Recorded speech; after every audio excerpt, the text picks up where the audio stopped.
hate this, but I decided a couple months ago that I don't believe in God. Maybe a couple years ago.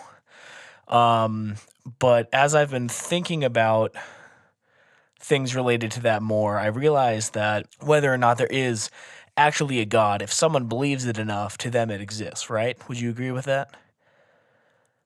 Yeah. Okay. So I've been having a rough week, and I just wanted to feel like I don't know, something other than just what I've been feeling. I was at my girlfriend's herb store, and they had a really awesome tarot card deck that I don't really do the tarot thing too much, but it was just beautiful. So I bought it because I'm making money and I'm not spending enough, I feel like. So I just, I spent a couple bucks, and man, it's been a rough week, and I just figured, let's try it out. And I asked, is all of this shit worth it? Mainly relating to all the extra time I'm putting into the podcast network.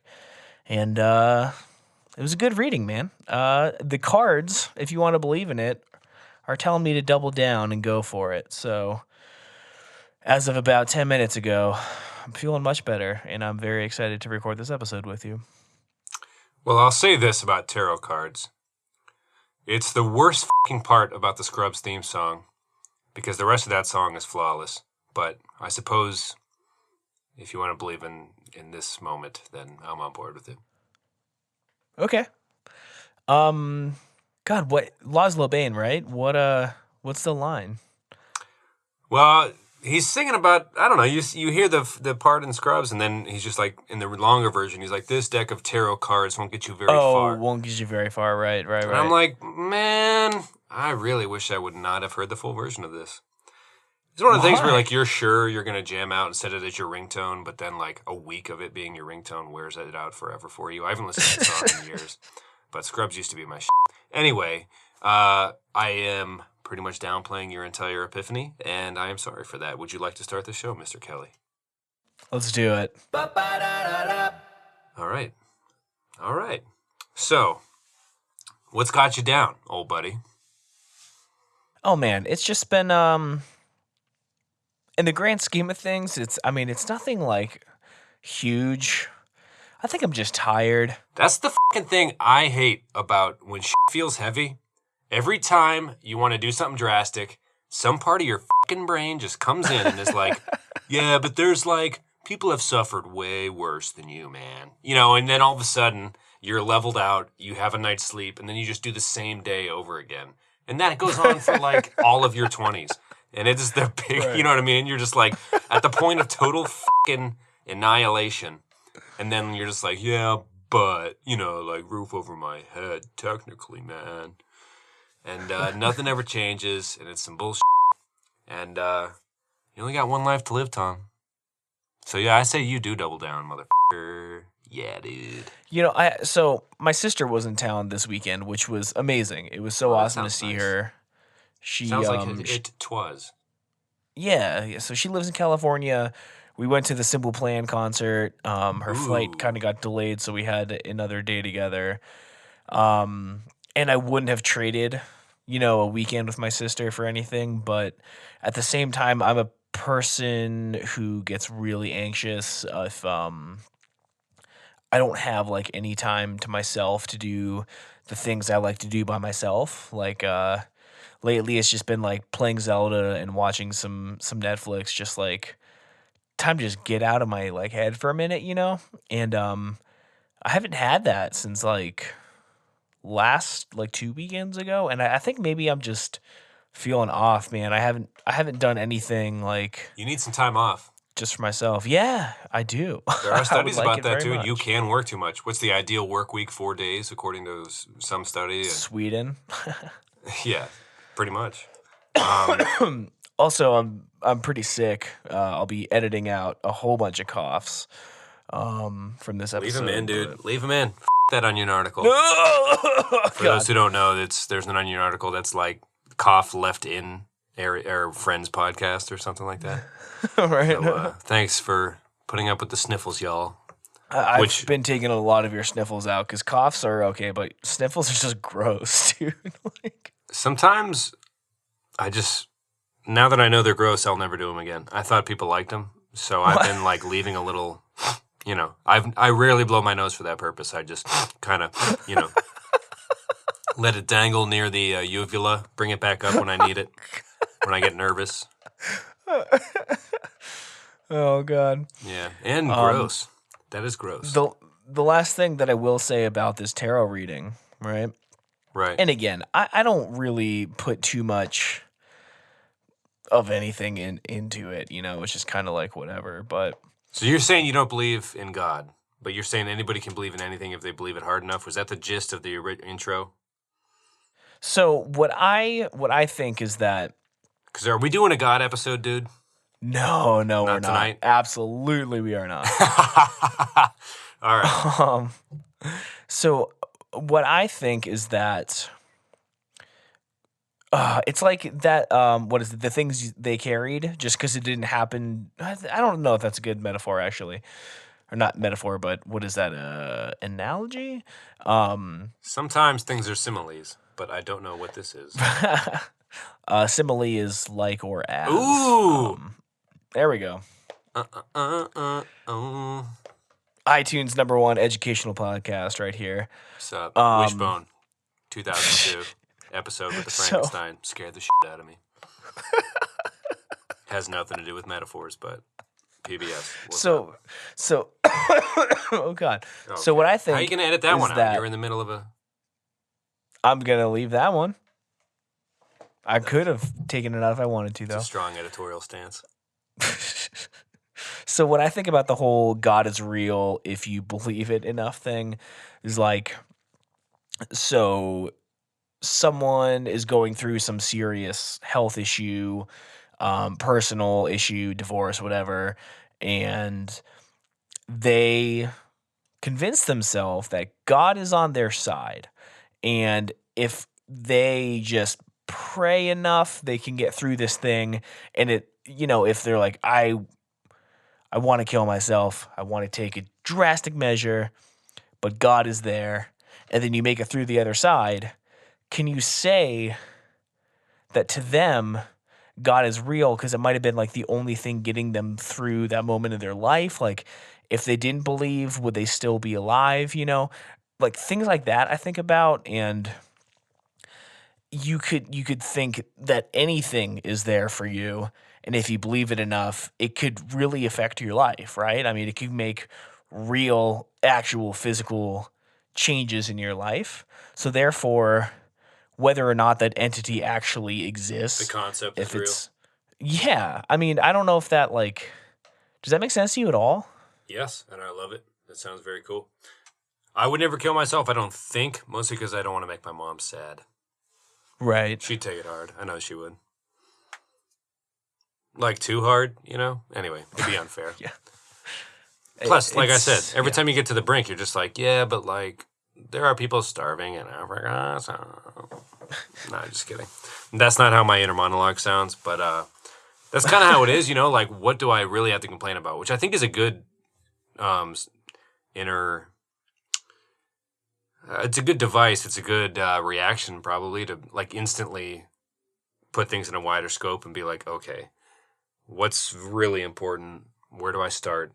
What, it's probably not a bad thing, but sometimes it's tough when you're the day-to-day grind and you don't really see the pattern or the route to the next step or what step you're on, or, they always say you never realize you're in the good times till you look back at them or whatever, shit like that. Right. Just the general passing of time. What really gets me the most is not just the grind itself, but it's all if you can just go to work and do your job, even if it's 14 hours a day, it would be one thing. But right. I'm trying to dance around the issue because I don't really want to talk. It's really not. It's so little of a deal that it's not even worth bringing up. Doesn't sound little. But it's affecting me right now, and it's just these little tiny barriers that just up everything. You know what I mean? Sure. The little 1 second task that actually adds 30 minutes of bullshit time. Yeah, there's You know, stuff at it's- work. So, like, we'll cover a news thing. I don't want to talk bad about work on this. Let's just say sometimes, like any workplace, there might be a half hour of your time occasionally where you feel like you've done that before. Me being nondescript doesn't help. I'll say this. We do the podcast. I'm in a couple group chats with friends from high school and college. Work, distance with Jesse's tough. Tax return just came, hadn't come for a while, so I've been budgeting pretty hard. Traveling, flying until very recently, right? But now busing lately. My brother's 21st was this last weekend in Philly, so I bust there too. And that's family. That's not like a burden, but it's just another thing, you know, right? And then I go to the dentist, and apparently the dentist misread my insurance card wrong and said I didn't have any. I'm like, well, I can't pay for this out of pocket, so I left the office. And oh my God. I got my full refund back, but then when I went to go get my brake pads fixed, there was $1,300 instead of $300 worth of repairs that my car needed, which is pretty much my whole refund. And, you know, every once in a while, and I've said this before where I've done the spiel about wanting to unplug and just like, because sometimes, like you said, it's the smallest thing. I'm not upset with any of my friends for wanting to keep in touch, and I love the group chats I'm in, and I love knowing about my friends' lives and the people I love and things like that. But when you talk about coming off a Greyhound bus to visit your brother on like a 3-day turnaround where you didn't get any sleep, and you're trying to squeeze in a call with Jesse on your way to record the podcast while you're kind of budgeting in your head, okay, what can I eat tomorrow? You know what I mean? It's just like a little thing, like you said, it's just this little thing that doesn't matter, but for some reason it's the smallest task that sets you the fuck off, you know, and you're just like, why can I, like today, the bus to come get me, because I've been taking the bus lately because my car, which I told you I was just didn't want to fuck anything up further because I thought it was just brakes, but I was being cautious. Turns out it's a super good thing I wasn't driving it, because one of the axles was apparently busted, and that was some noise I was hearing about some shit. And oh my God. Yeah, the dude's like, well, you might need some brake pads, but there's like he like licks his finger and turns a page. I'm like, fuck, you know. But anyway, so the bus was a little late tonight coming back. We usually record at night after work on Tuesdays for me. Anyway, I was just like really upset at the bus driver. I was like, come on, man. It was just, you know, and again, it's out of your control, but it wasn't even in my control. It was just a thing that's just like, you know, I got a lot of shit going, you know, and this isn't the thing I need to fucking turn on me, you know. Right. I got some shit I got to accomplish before I go to bed, and I got to be up early to file my W-2 for the local city tax because April 18th is coming up, but I wasn't going to pay the local city income tax until I got paid next Tuesday, but now I can, but now I maybe can't because of the car. And anyway, to your point, sometimes the little things add up. Yeah, man. This is kind of a smaller scale of yours, but I think last week we might have mentioned something, or a couple weeks ago, that like something along the lines of, you know, you work a couple more hours, you get some extra money, and then something breaks or something. The universe always finds a way to spend that money in a way that you would prefer it didn't. Right? I mean, hell yeah, dude. I got to learn how to not keep looking ahead to the next amount of money that's coming my way, because it's going to get spent on something, you know? Right. I put all my happiness on this refund check coming, and it's just going to go to something I would needed to spend money on anyway. You know what I mean? And I should have just been learning to. I'll let you. It's a huffle. It's so not awful. It's just something you gotta. I've really been working fucking hard at trying to realize what I can control and what I can't, and sometimes it gets blurred, especially with distance. You know. With Jesse, right? But, it's hard to put stuff in perspective when you're like the one thing that makes things, you know, puts things. Yeah, I don't know.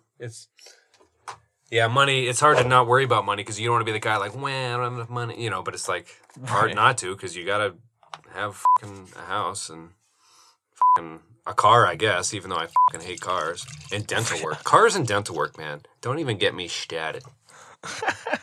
So, oh God, every time I laugh, I'm going to cough. So what pissed me off last week was we ended up working a short week of just about 48 hours. And that's that was a 4-day week, 48 hours. And I'm coming home from work on Friday, And I'm thinking 8 hours of overtime after taxes. That's like, over $100. I'm gonna put that money into a savings account because I haven't had one since I moved here. I drained it. So I'm thinking I'm gonna save this money. So I back into my parking spot. I'm closing the sunroof on my car, and the button just disintegrates. Like the button to close the sunroof just snaps, plastic falls everywhere, and I'm left with a sunroof that's stuck open and no way to close it. And Don't tell me it rained. No, it didn't rain. Oh my God. It rained for about 2 weeks up until like Wednesday. Reminds me of that classic, whatever movie it's from originally, but that trope where it's like, how could they get any worse? And then it starts pouring, like. Right. Boy, was I wrong, So the first thing I do is Google, how much that costs. And it was like Mazda was like $700 to fix like a plastic button. So obviously that was unacceptable. I found out you can buy the part for just like $70 on eBay and put it in yourself. It's super easy, but I still had the problem of my fucking sunroof was just open. But after breaking the entire thing off, I couldn't get it out of the roof, broke it all off, found a way to manually close it, kind of put it back in. My car looks a little ghetto now, but it's closed, and when $70 comes around, I can fix it. But it just felt like the second I got home from work, I was just ready to like celebrate a weekend, have a little extra money. Then it was like, nope, you, all that money you just made, I'm taking it. Right. Just stupid shit. You have the money to make, though. You have the money to make. I've been watching a lot of Parks and Rec, so I've been trying to be positive like Chris Traeger lately. If you would have caught me 3 weeks ago when we did that 10-minute span I asked you to cut out of the episode, this would have down spiraled quick. I'm glad we don't catch each other when we're both there. I'm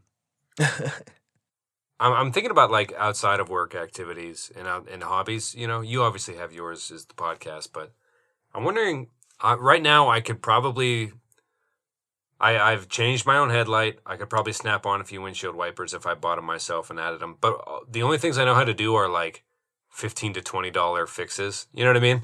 I got to learn some skills that can save me a lot more than that. Like I wonder how hard it is to replace a belt, because that's one of the things I had going on was a lot of my belts were cracking and. Hey, well, one guy that I worked with offered to help me change my brake pads because those are getting down, and they wanted to charge me like $700 for new brake pads and some rotors and stuff. So here's a random car thing. The guy was like, "Yeah, your tires are not cracking, but like." I've been like, I got brand new windshield wipers. She's like, "You need new ones." I'm like, "You're high." And he was like, your tires are drastically uneven." And I'm like, "What are you talking about?" Like I feel like I've been trying to keep up on all this shit, and I have new tires and I rotated them. He's like 3,000 to 5,000 miles. It's been like maybe a few more thousand miles than that. I'm like, "You're fucking high. I'm not going to buy new tires. That's like $800 on a good week." You know what I mean? I don't know. It's just some of this stuff. I'm like, maybe I wish I had the eye, or I grew up a mechanic or something. Even though I'd be a drastically different person if I was a good mechanic. You ever wish that? Where you're just like, man, I wish I was an expert at this and that and everything else, really, that could ever save me money. Yeah.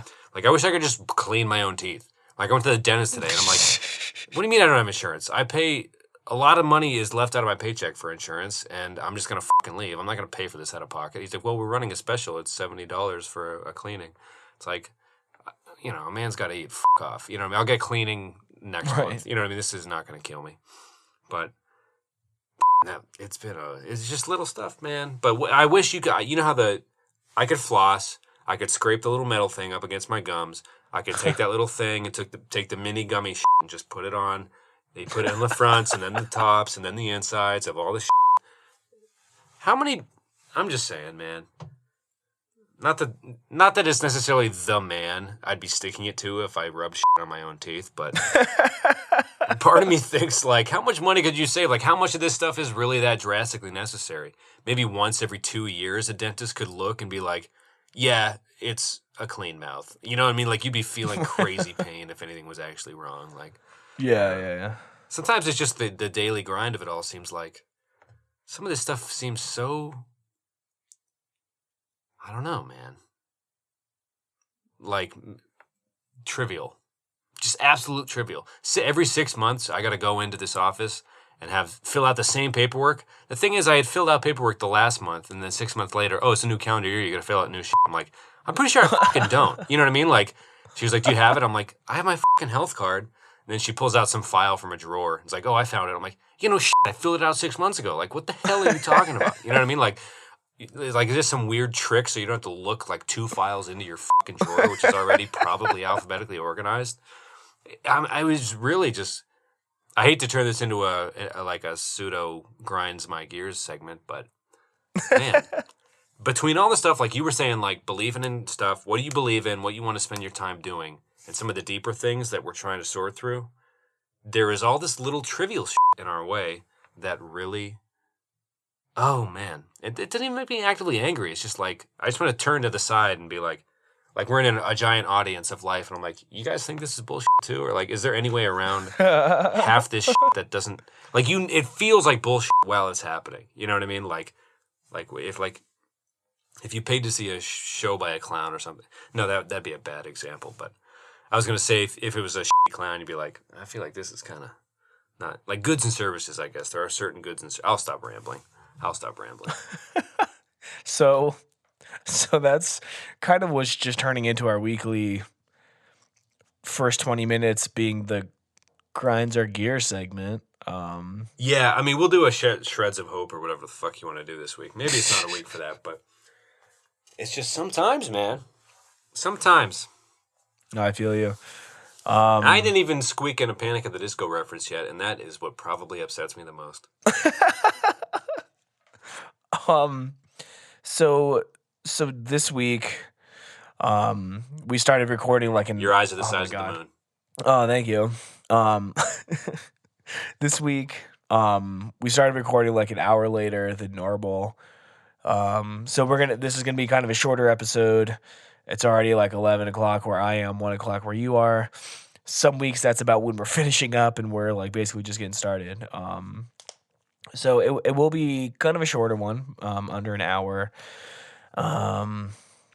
But I do want to tell you a little bit about my weekend, and then I have a flawless segue into the main topic following up from last week. You ready for that? Okay. This is the story of your sister visiting Simple Plan, which I would love to hear the story of the Simple Plan, and also how your sister's doing. But yeah, lay it on me. Let's take me for that ride, Tommy.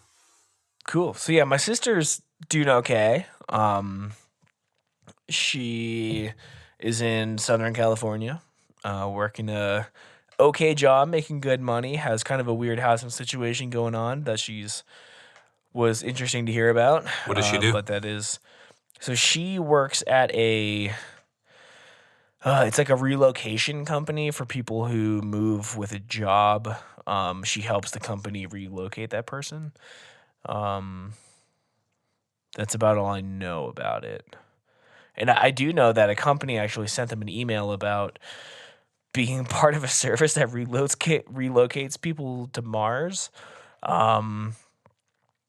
Maybe a little ahead of themselves there, but did you notify Ad Astra? That sounds incredible. I did. She actually sent it to me to send to them.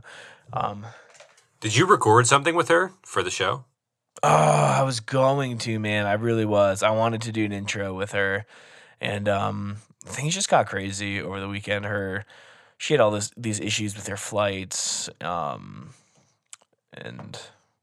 all kinds of nonsense. So we ended up not getting around to it. It was kind of a busy weekend, but maybe some other time. I'll be there in California in August, and I think it was going to be during one of our recording days anyway, so I was planning on recording on the road. Maybe we can chat with her then. How's that sound? That sounds nice. Okay. But yeah, so she came in to go to the Simple Plan show because when I was in 5th grade and she was in 7th, it was like our favorite band. She introduced me to them. we always wanted to see them, but we weren't old enough, you know? So they were doing a 15-year anniversary tour of No Pads, No Helmets, Just Balls, which is their first full-length album. And so she flew in to You see had it that with me. CD in your house all the time. It was them in a hotel room with just women, right? The girls everywhere, yeah. Yeah. Really good record. I still enjoy it. They played it in its entirety. And I gotta tell you, man, their lead singer might be, I'm gonna say it right now, one of the sexiest men of all time. Bold claim. So you should have seen my sister, dude. I don't want to embarrass her because I know she listens, but she was like going crazy. I mean, first of all, the dude was fucking cut. Like he was in shape, and he has like a really awesome like traditional Japanese full sleeve. And there was something about his smile. He smiled the entire show like it was the happiest he's ever been. I was falling for him, and good It's looking not dude. his It's a first good-looking rodeo, band. cowboy. They all aged very well. I'll say that. What'd you say? It's not his first rodeo. He knows how to, you know what I mean? Maybe he's married now, but I mean, you do a certain amount of shows, you know, probably the steps, like show up on stage, how to act during the first song, what to say after the second song, you know. Oh yeah, I mean, when I'm to sure. smile, who to smile at, what type of fans usually sit towards the front, in the middle, and you know who's wearing what, because there's probably the same collection of characters at every show, you know. So Yeah. he probably looked at you. He's like the guy that's also falling for me, like characters G in my alphabet of characters. So they were actually. So it was both one of the best and one of the worst shows I've ever been to. It was both at the same time. What'd they close with? So, Welcome to My Life, which What'd they was open like with? they opened with "I Do Anything," which Nice. they were like my introduction to Blink-182. They were like what warmed me up, like got me ready for them. You know, didn't realize Mark Hoppus not only sang in that song but was in the music video. Oh, Yeah, so like, and I'm wondering how much money those guys had behind them to have Mark Hoppus not only in a song but in a video on their debut album, right? Like, right. At that time. that's crazy. Oh yeah, especially 15 years ago, that was like at their prime. I mean, man, I would love to know how much he got paid for that, but Well, Hoppus might have been producing too. It's hard to say. He did a little producing for Motion City soundtrack. He has like a deep cut lyric on it's called Hangman. It's a late record tune on Commit This to Memory, I think it is. But I think he produced the album and he sings like anyway a line in it. I'm wondering if he produced their album or something. I'm not really sure. Well, I know that the guy who produced that album was pretty famous. Is it Mark Hoppus? No. So they played the album in its entirety. They were so good. Like seriously, one of the best like live performances I've ever seen. And they had their lights synced up to everything. They had these cannons that shot out like confetti and like these blasts of like smoke and stuff. Like it was pretty cool. It was a lot of fun. They've had 15 years to perfect how that album could look live. You know what I mean? Like, good on them. Good on them. But it was good. I mean, they, as you would say, they brought the fucking thunder. Yeah, dude. dude. Like it was.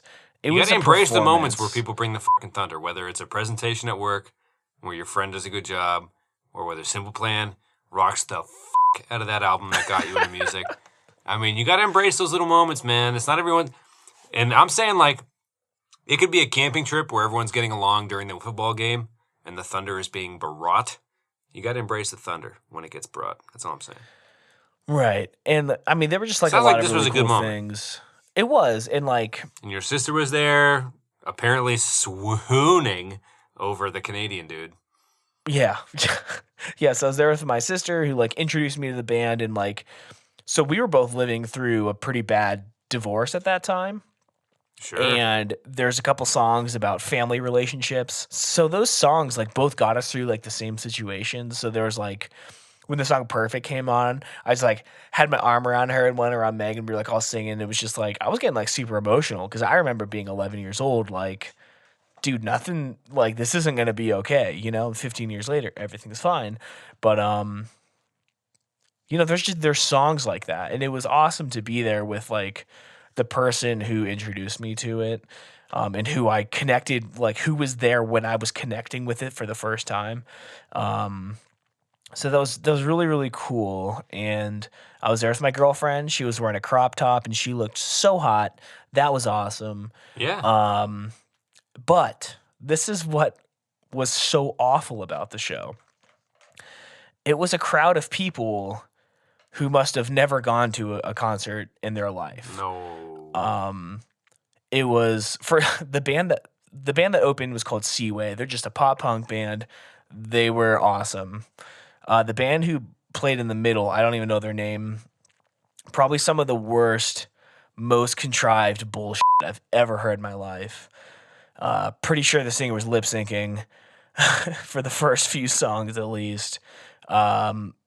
Everything was like backtracked. They didn't even have a bassist. It was awful. I was almost embarrassed to be there, but everyone loved it. Like so bad. But then Simple Plan came out. So we got stoked, right? We kind of ran to the middle of the crowd. I'm ready to do my thing. I'm ready to jump around, sing and You're dance in and your all element. that stuff. People just stood still.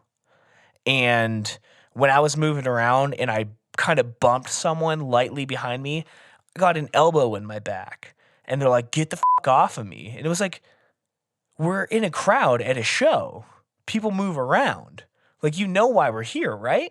So I just felt like I wasn't allowed to move this whole time because people were getting pissed if you touched them. It totally sucked the soul out of like the first half of their set. And then I just stopped giving a shit and I started just throwing my elbows back, moving people away from me. And then I was just dancing for the whole rest of the show.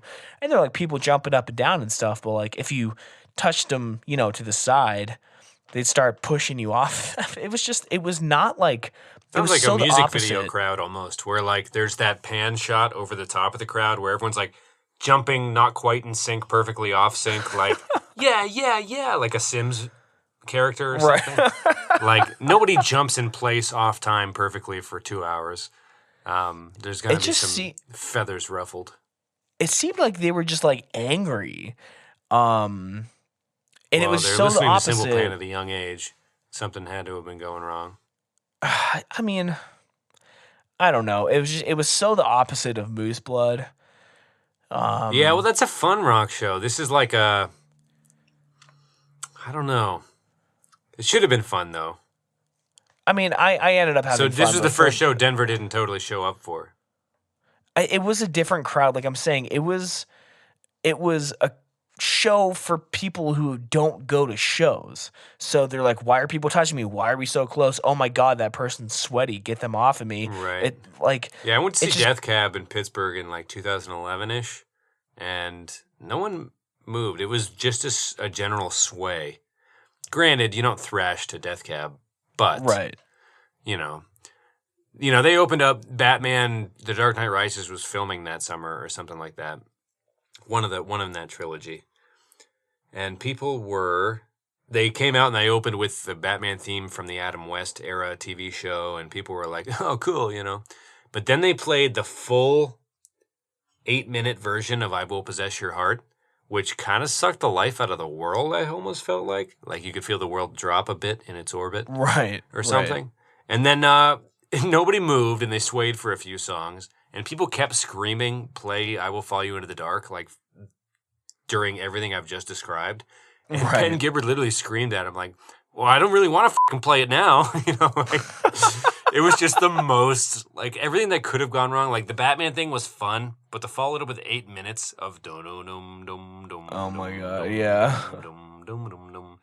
It was it didn't go well. So Brittany Friedman had driven down from Erie to come watch it with me. I was staying in Pittsburgh at a cousin's at the time, and we just kind of looked at each other like, "All right, there's not a lot of magic in the air tonight, so we're just gonna wait for him to play Transatlanticism, I guess, Right. and walk away after maybe another 40 minutes." But yeah, shows can definitely go awful. Makes you. But it sounds like it was at least totally worth your money overall with the sister experience and things like definitely. And I ended up having a lot of fun. Megan almost caught a drumstick for me. She had it in her hands, and this big dude grabbed it out of her hands and just started like the basketball players do when they have the ball and they just start throwing their elbows either way to get people off of them. He was throwing crazy. Bows, bro?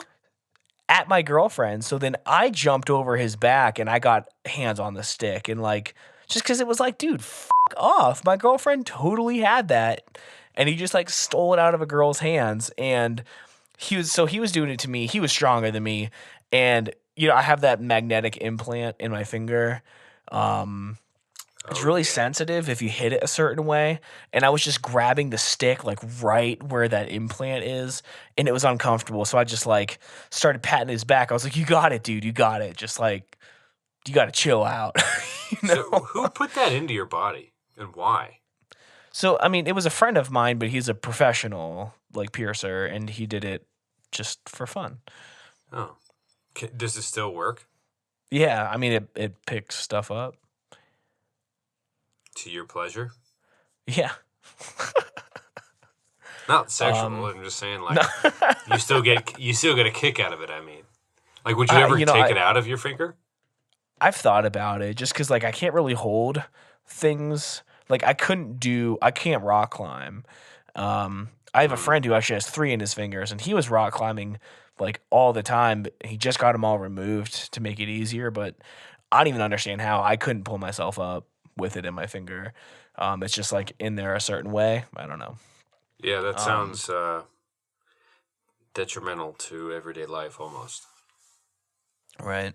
Anyway, not the point. But yeah, as far as the rest of the show goes, the thing that actually pissed me off the most was I felt like I watched the entire show through someone else's phone because everyone just had their phones in the air, like recording every song. We talked about this last week, filming it. But the best thing was the girl in front of me was streaming the whole thing on Facebook Live, and like what?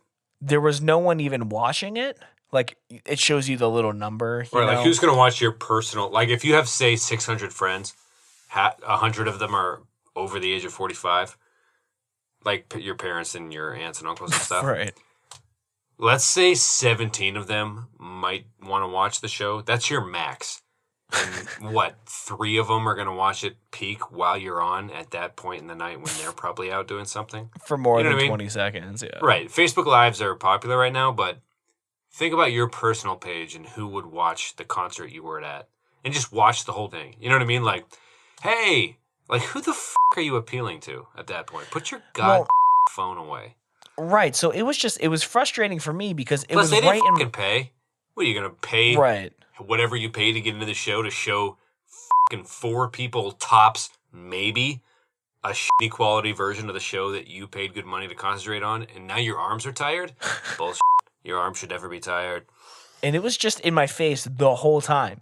And I've seen people like this before where someone crowd surfed and was just smacking phones out of people's hands. It was like the most bad thing I've ever seen. You should have gotten Captain Bowthrower to fucking toss that shit.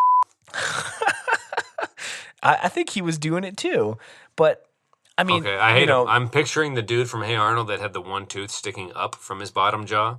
That's almost exactly what he looked like. Well, fucking figures, dude. But now I feel kind of bad. Like, he probably doesn't get that many chicks. He's probably not that clever. Me have drumstick. Me feel things. But it just, dude, I don't know. Me do Facebook Live. It ruined it. It totally ruined it. And also, again, who the f*** is going to watch your quality shaky Facebook Live video? Like, it's never going to reach double digits from a personal Facebook page. If I saw that someone was watching Simple Plan, I'd look at it like for like 10 seconds, say, cool, man. And then I'm out of there forever. Dude, I watched Weezer do a Facebook Live. Their like band manager did a few shows back when they were doing their most recent tour. It was from the band manager, and I'm a fan of the band. And I watched it. He did it every night on the tour. I watched 2 of them, and the one I watched the longest was 40 seconds. And that was like, I'm the target fucking audience. You know what I mean? Anyway, to your point, put the fucking phone down, enjoy the show, jump around, get sweaty. Don't seek to injure your fellow man or anything, but, you know, go enjoy the music. So, getting into the main topic, which we're already 40 minutes in.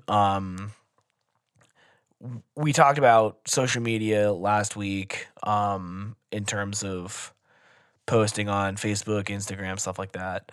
And I actually think that Facebook Live is a very powerful tool for brand promotion, whether it's personal, business, whatever. And, you know, it's Facebook, so they try to take over every popular market. Periscope was a huge thing, so now Facebook created their own version of it for people to watch, and it's more connected. You don't need to have a separate account. Everyone has a Facebook. So personally, I love Facebook and the Instagram Live thing, mostly for like people that I know just doing funny or interesting things. And I mean, when I got Zelda on Nintendo Switch, I've never even watched an unboxing video, but I threw up Facebook Live and I opened the box, I put it together and started playing. And honestly, dude, I had a lot of fun, and there were actually like over 100 people that were like in and out over the time. A couple people were there like the whole time, like a dozen or so. And friends of mine who, you know, wanted to play the game, couldn't afford it, just, you know, weren't there the day it came out. And I had a lot of fun just playing the game, kind of mindlessly wandering around and like chatting with people. So I love Facebook Live, but get it the out of my face. Like when you're in a public place, like I think that, I don't know, man. I think the social media stuff should be more for like on your own time. And as with most things, you shouldn't interfere with other people's existence, right? I mean, it should be something you can elect to be involved in. And if you don't want to be involved in it, it shouldn't just be in your face, making you be a participant. That makes sense? I'm going to say this. Everyone should go watch Black Mirror on Netflix. Oh my God, yes, I know what you're talking about. Everything about the message of that show is so lovely. And don't get me wrong, technology is dope, right? Medicine. Being able to communicate with my mother when I don't live in the same town as her, you know, like video chats, you know, keeping in touch with old friends, you know, there's just so much technology brings. But in that same time, some of the themes in that show, there's an episode where you can record stuff. You can get an eye implant that always records your memories. I haven't seen that one guy goes yet. crazy one night and ends up, you know, fighting with this girl. Don't tell me. Man. Well, I was just about to make a dope ass point. Basically, technology is bad. Anyway, I'll cut to the chase. But yeah, I mean, there's overkill, certainly. There's something about real, honest, in person-to-person transactions. And again, It reminded me of this Onion article that I read. So I didn't even bring my phone into the show. I showed the dude my tickets on my phone, ran back to the car, and put it in there. So I could be lying. I have no evidence that I was actually there. But that's just how I've been lately. And it reminded me of this Onion article that said like, it was like, poor bastard forgets phone in car, has to watch entire concert through his own eyes. And it was like, you know, talking shit to people who record the entire thing and are just watching. Sometimes their the phone. Onion nails it.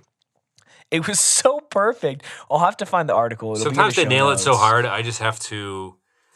I'll retweet it usually or share it on Facebook, but I just feel like want everyone to fucking see it and like understand. You know what I mean? Like sometimes The Onion gets it that right, where you just wish everyone that lived on the world could see it, be aware of the problem, and fix it.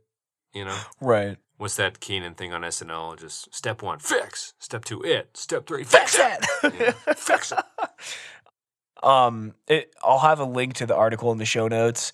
Elemental.fm/reminiscent/22, because we are on episode 22. We'll get back on Which track next week. But yeah, so I was thinking, there was something I was trying to think of last week that I couldn't figure out what I wanted to say. And it's Take us home, baby. so it's the barrier to entry. Back in the day, in the 40s or 50s, going to a recording studio with a band was insanely expensive, insanely time consuming, and just some band off the street wasn't going to do it. So the only things that passed through a professional recording studio were things that were backed by a lot of money and generally very talented, and those were the only things that were put on the radio, and those were some of the only songs you heard. And as the technology got better, recording gear got cheaper. Now everyone's recording everything, no matter how bad it is. They're putting it on Bandcamp, SoundCloud, YouTube, whatever.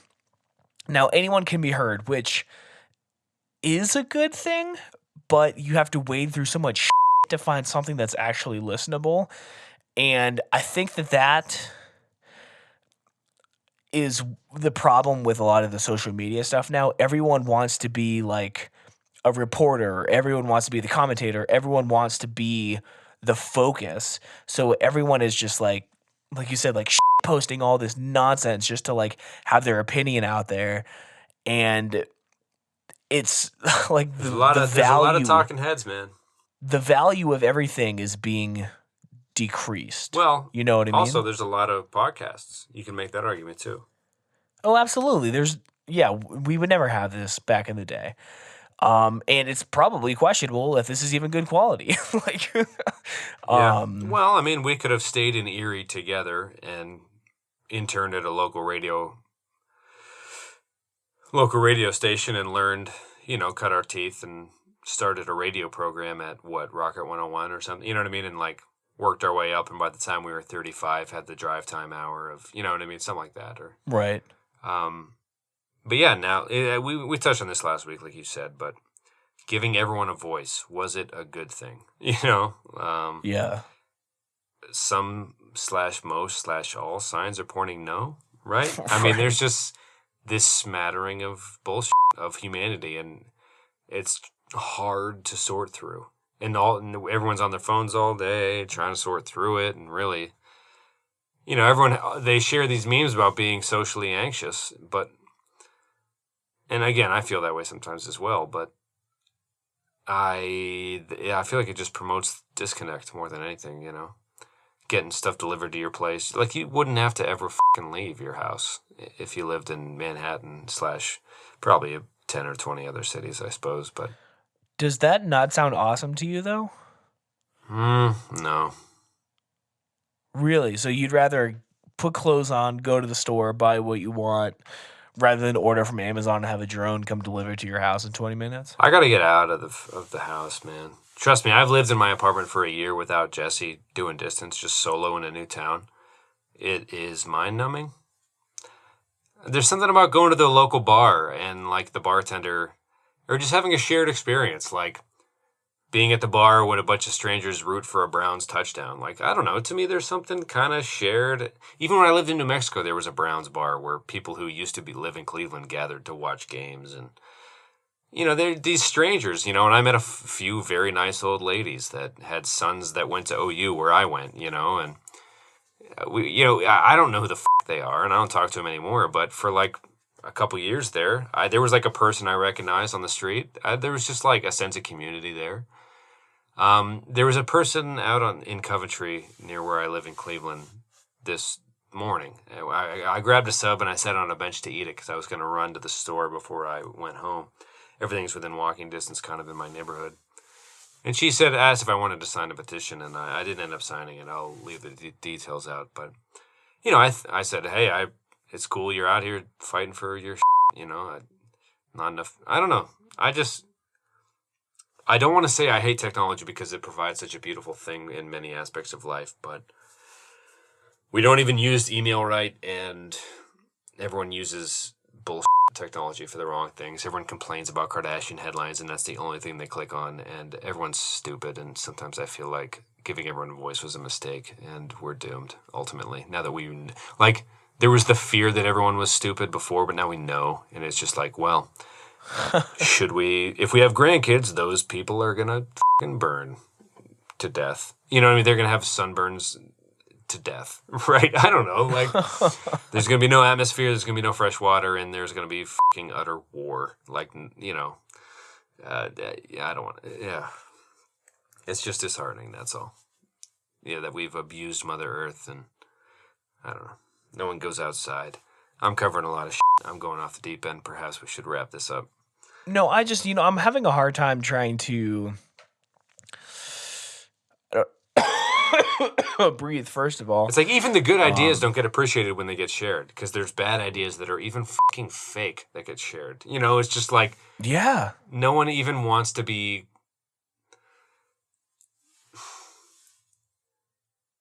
No one even wants to be... It's like the pursuit of truth is gone or something. It's like no one even wants to be correct. They just want to be right, And even when you're like, but you're not correct, they're like, well, ugh. I don't know. I love watching videos and TV shows that take place in Britain, old Sherlock Holmes era where people like dressed up to go outside and like present themselves. Yeah. Or, they'd be embarrassed if they weren't presented in a certain way. I'm not saying people shouldn't wear sweatpants when they fly because it's comfy. I'm saying I just think there's certain, I don't know, like taking pride in your work or something. There's something there that I'm not phrasing correctly, but something's gone. Something left a long time ago, and I'm not sure if it's coming back, I'm kind of split right down the middle of that type thing, because I was telling my girlfriend about it the other day. Like, even when you see pictures of people in like the 20s or 1930s, even the homeless people were wearing a suit, right? I mean, like a 3-piece suit with a pocket watch. And yeah, people would like dress up anytime they were outside and just wanted to present themselves well. And well, there's that quote from Remember the Titans, like, if you don't own a suit, get your uncle's suit or pay the man down the street to let you borrow one, because my team's going to show up in a suit today. You know what I mean? Just like, right. You better fucking find one, even if it doesn't fit that well. You find a tie, find some slacks, See, and like, so I'm the kind of guy that just wears like kind of shorter shorts and a t-shirt. And it's weird because, I prefer that. And I'm a huge fan of modern technology and futuristic shit. And I listen to tech podcasts to learn how to get the most out of, my devices and, live like a smarter life, with using technology. But when I look to the past, some of the highlights of my life were when, I wore a 3-piece suit with my fucking beautiful gold Elgin pocket watch from 1927, and I like dressed up and I like put effort into my hair, or like the weekend I spent without a cell phone, like one of the best moments of my life. And one of the moments where I felt like most confident in my physical appearance were the total opposite of how I feel like I prefer to live my day-to-day life. And I'm sure that if you totally reversed them, right, and I was always wearing 3-piece suits, I would long for the days I can wear shorts and a t-shirt. right. So, well, I just listened to S-Town, grass the is new greener, serial, right? I mean, This American Life Gangs podcast, right? Right. One of the people they interviewed just refused to curse and refused to speak of sexual things and refused to just be generally a degenerate, I guess, right? It was a gay Southern gentleman who was talking to the interviewer about being gay in your middle-aged life in the South and how his relationship with the main character of the show. It's pretty good. It's no cereal, but it's pretty good. S-Town. But I was so jealous of the way he presented himself because he was very reserved and he chose his words carefully. And when was the last time you chose your words carefully? Not just to mention how you dress. And, I can only imagine he dressed well to show up to this interview like, oh, I'm going to get interviewed today. I better put on my, you know what I mean? Like, this is who I am. I wear the name of my family. And I feel like there is absolutely zero of that in today's culture almost. And again, people have called me normcore before. I don't know what that means, but it upsets me, I think. I had jeans, whatever. But, yeah, something's missing. For all the stuff we have, something seems to be missing. And it's upsetting. But anyway, I do want to fill my life with memories with friends and loved ones, for sure. I think that's what I have deemed, at least at the ripe old age of 26, what should be prioritized. I don't think what I make money doing matters much to me anymore. Not that I wouldn't try at my job, but I don't know. Fucking heavy. Kind of like you opened up the episode. Things can get pretty fucking heavy. Well, every time that we talk about this stuff, it makes me feel, I don't want to say self-conscious, but it makes me think about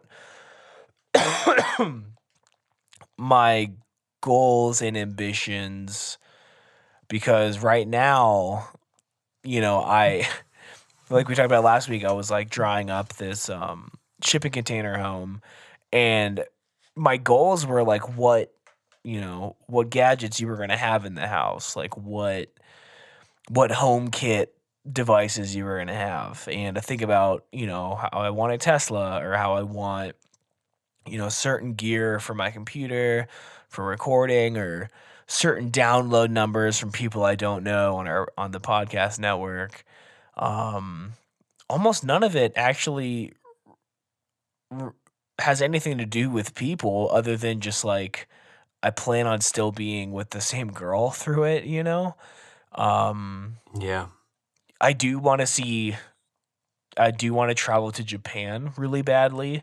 Yeah, so did Jesse. But other than that, I'm pretty focused on modern and future technology as goals and incentives to keep working, rather than. See, I'm the opposite. It's very different, and I feel like I almost feel bad about it. I have, and again, other than my mom and Jesse, I feel like I've felt a lot of highs that were massive, to quote the Hold Steady, and to quote the Hold Steady again, some lows that were crushing. And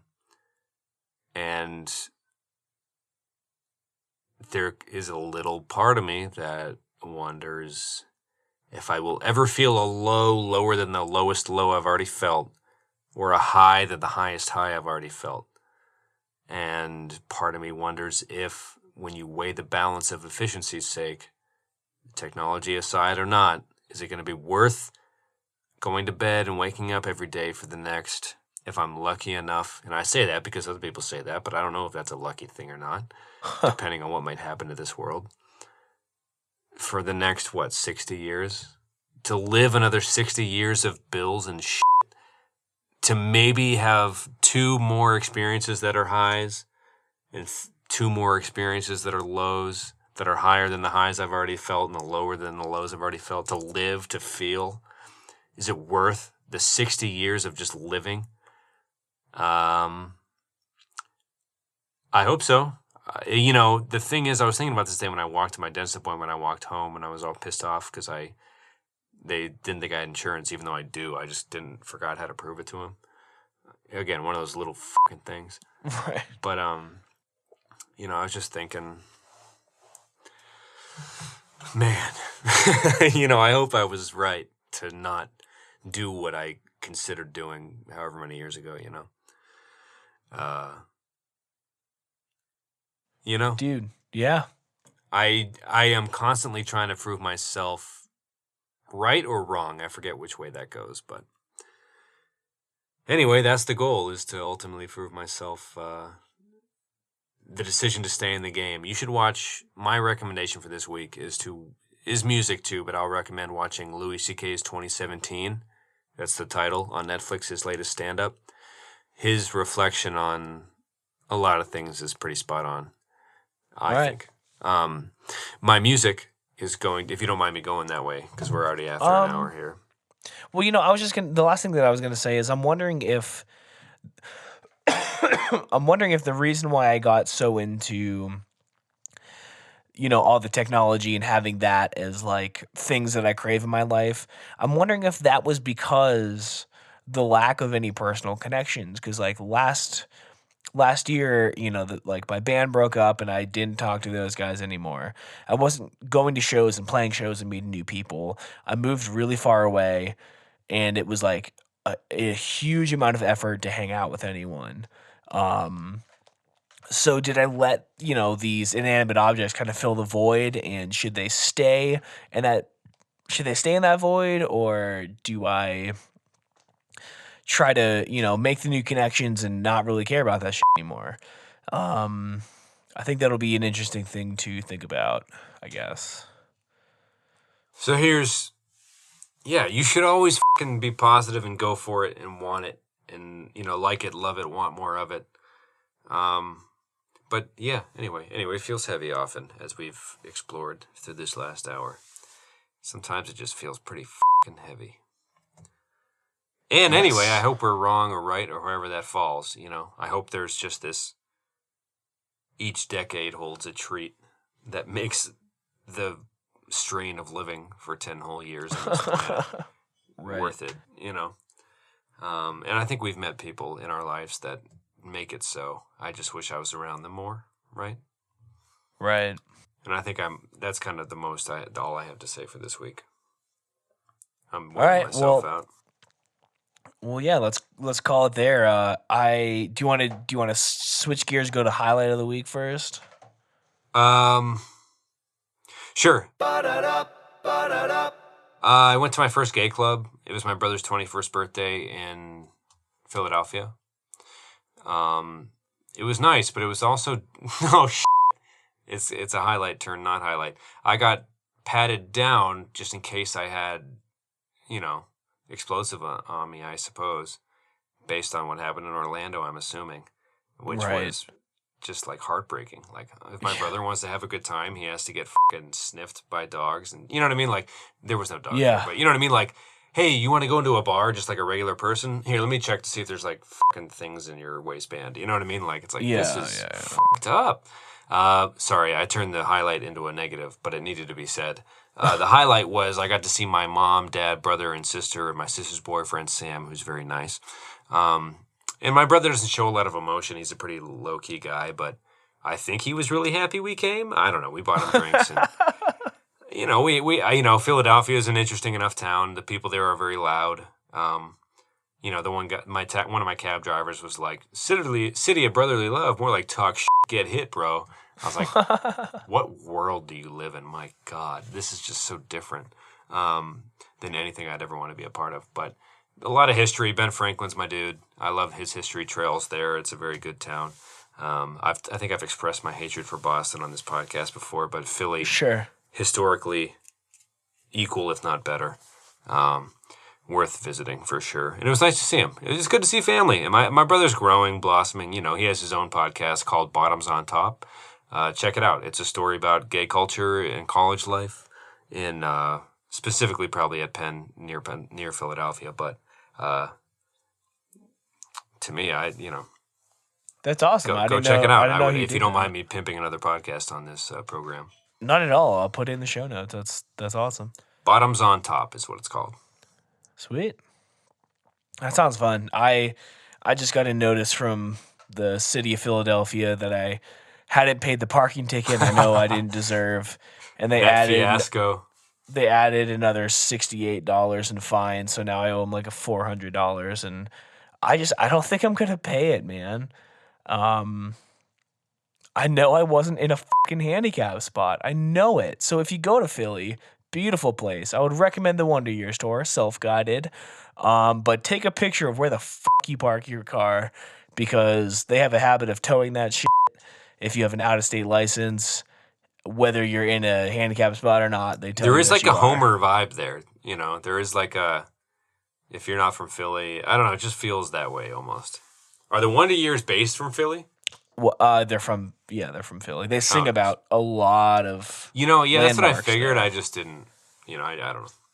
Yeah, so I was doing a Wonder Years tour before a friend's wedding, trying to go to all the places they sing about, and I got Logan back and I was Circle like, and "Where's whatnot. my car?" Yeah, Logan Circle was pretty awesome. I got really emotional being there. But my highlight, seeing my sister, both Sure, similar both highlights this family. week.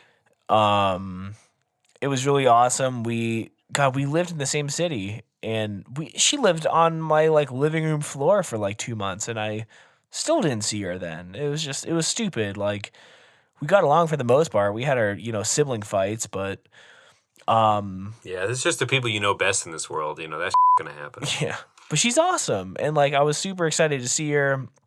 She's talking about coming back for like 4th of July or something, and then I'm going to be there in August.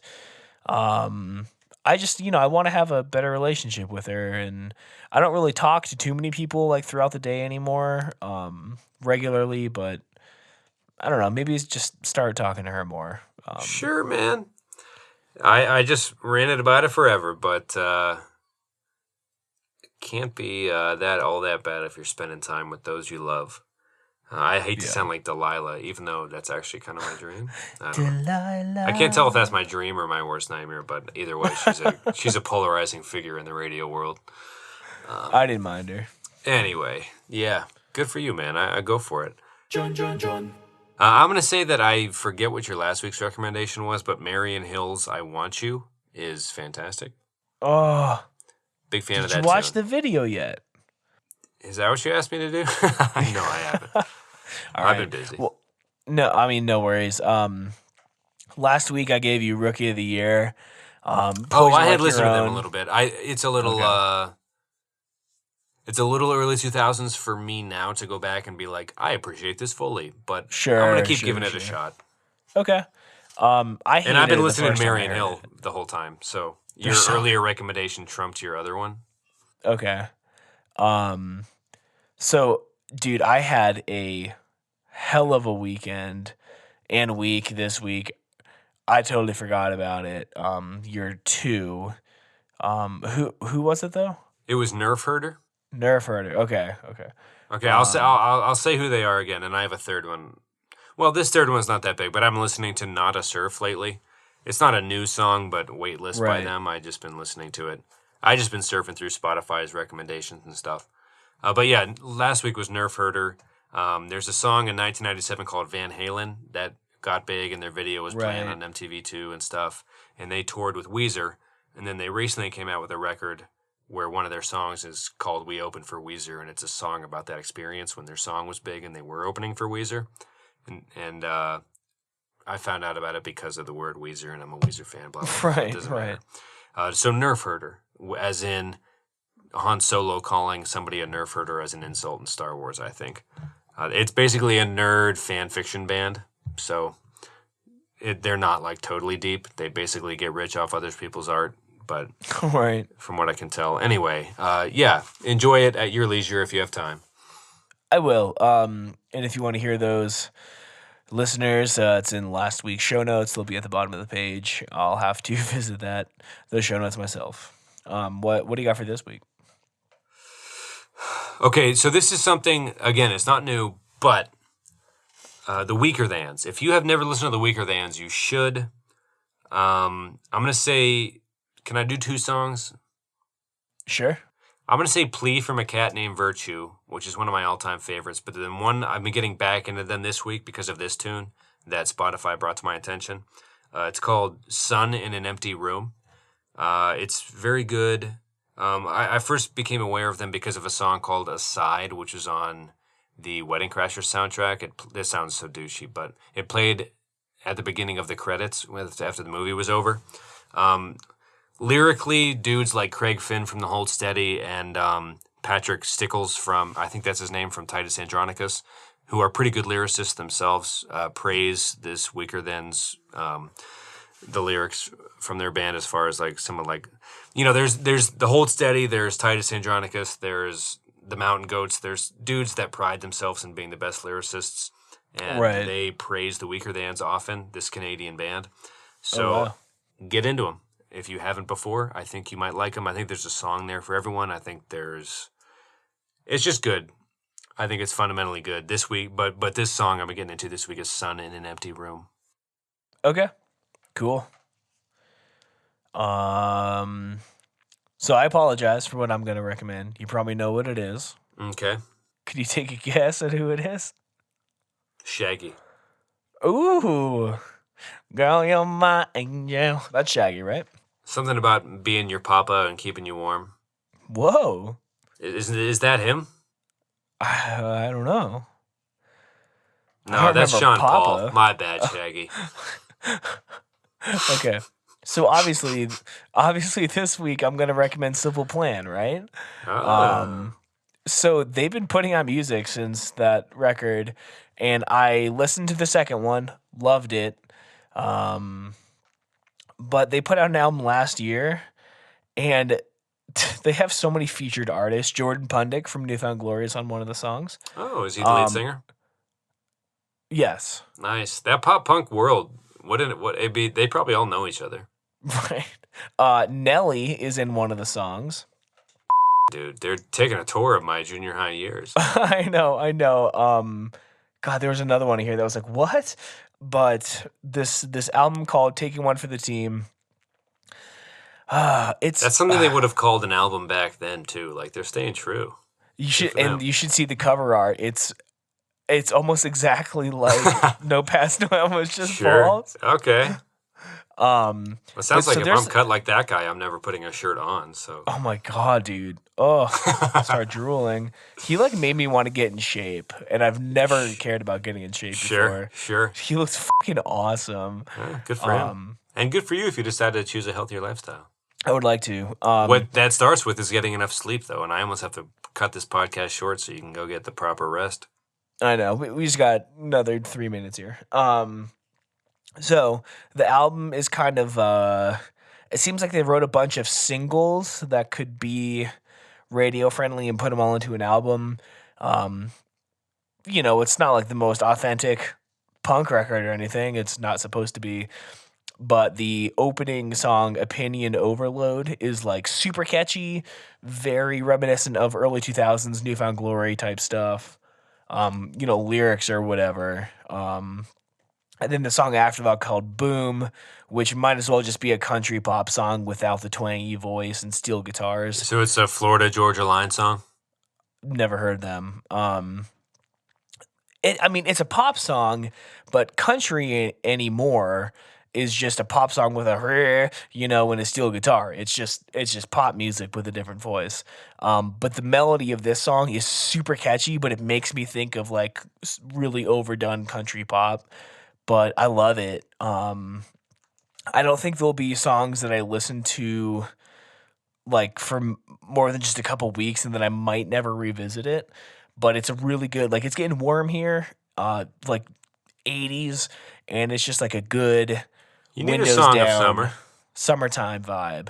But it's fun. I've been listening to it pretty much like nonstop, and it's making me feel like I did when I heard My Friends Over You for the first time. Like I wouldn't compare it to that, but it's got some of that feel, That's a good song.